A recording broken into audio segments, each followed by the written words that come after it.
வணக்கம் மக்களே. என்ன பண்ணுறீங்க எல்லாம்?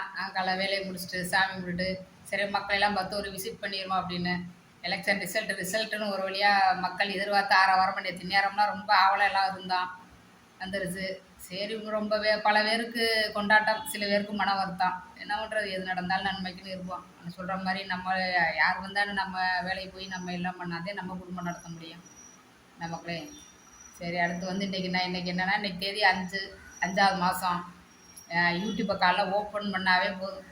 அந்த இடத்துல வந்து 5 1 ரூபா காயினை வைங்க, 5 முடிச்ச போட்டு வைங்க, இந்த இடத்துல இதை வைங்க அப்படின்னு சொல்லி வந்துக்கிட்டே இருக்குது. அதேமாரி சித்ரா பௌர்ணமிக்கு பார்த்தீங்கன்னா சித்திரகுப்தர நாயனாருக்கு வந்து வீட்டில் வந்து பேனா, பேப்பரு, நோட்டு இதெல்லாம் வச்சு எழுதுக்கலாம். நம்ம என்ன மேலோகத்தில் வந்து பாவ புண்ணிய கணக்கை எழுத போகிறோம், அதை வச்சு சாமி கும்பிடணும் இருக்கா. அதையும் சில பேர் கடைப்பிடிச்சிருக்காங்க. அதெல்லாம் செய்யவே கூடாது. நம்ம என்ன மேலோகத்தில் வந்து பாவ புண்ணிய கணக்கை எழுதி வச்சுக்கிறதுக்கு இங்கே பேனா, நோட்டு எல்லாம் வீட்டில் வச்சு சாமி கும்பிட சொல்லியிருக்காங்க.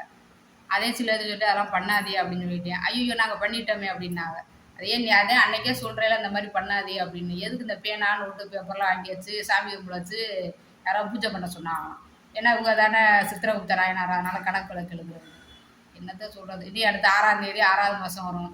அதுக்கு ஒன்று சொல்லுவாங்க, இந்த 6 விளக்கேற்றுங்க, 6 1 ரூபா இந்த இடத்துல வைங்க அப்படின்னு. நம்ம என்ன சொல்கிறோம், நம்ம அன்னைக்கு சொல்கிற மாதிரி இன்றைக்கும் சொல்கிறேன்.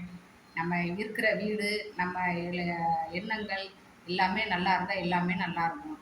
ஏதோ நம்மளுக்கு அன்றாடம் எல்லாம் நல்லபடியாக பேச நடக்குது, அதை மதிக்கணும். சும்மா இதை பண்ணால் நம்ம ஊக்கணும் வந்துருமா, அதை பண்ணால் ஊக்கணும் வந்துருமாங்கிற மைண்ட் செட் வேண்டாம் மக்களே. கொஞ்சம் நான் சொல்லிட்டேன், அதை கேட்காது உங்கள் இஷ்டம்.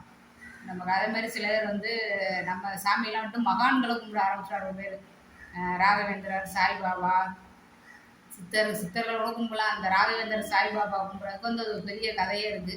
அதை நாளைக்கு நான் என்னன்னு சொல்கிறேன். ஏன்னா மகான்களை கும்புறது வந்து நிறைய செலவுகள் வரும். அந்த சாய்பாபா சிலை வச்சுருப்பதுக்கும் அதுக்கும் ஒரு பெரிய கதை இருக்குது. அதை நான் சொன்னால் நம்புறீங்களா நம்பலையோ, என்னுடைய அனுபவத்துலேயும் சொல்கிறேன்.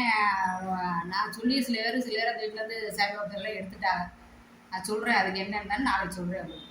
ஓகே மக்களே, பிடிச்சிருந்தா லைக் பண்ணுங்கள். ஏன்னா எப்படி சொல்கிறாலே நினைக்காது, எனக்கு தெரிஞ்சாத நான் சொல்கிறேன். நம்ம நான்லாம் வந்து இதில் நிறைய அனுபவப்பட்டனால என்னோடய அனுபவத்தை உங்களை சொல்கிறேன். நீங்களும் பாவம் கஷ்டப்பட வேணாம்னு. ஆமாம், அந்த சாய்பாபா சிலைக்கு என்னங்கிறத நாளைக்கு உங்களுக்கு சொல்கிறேன். ஓகே, பாய்.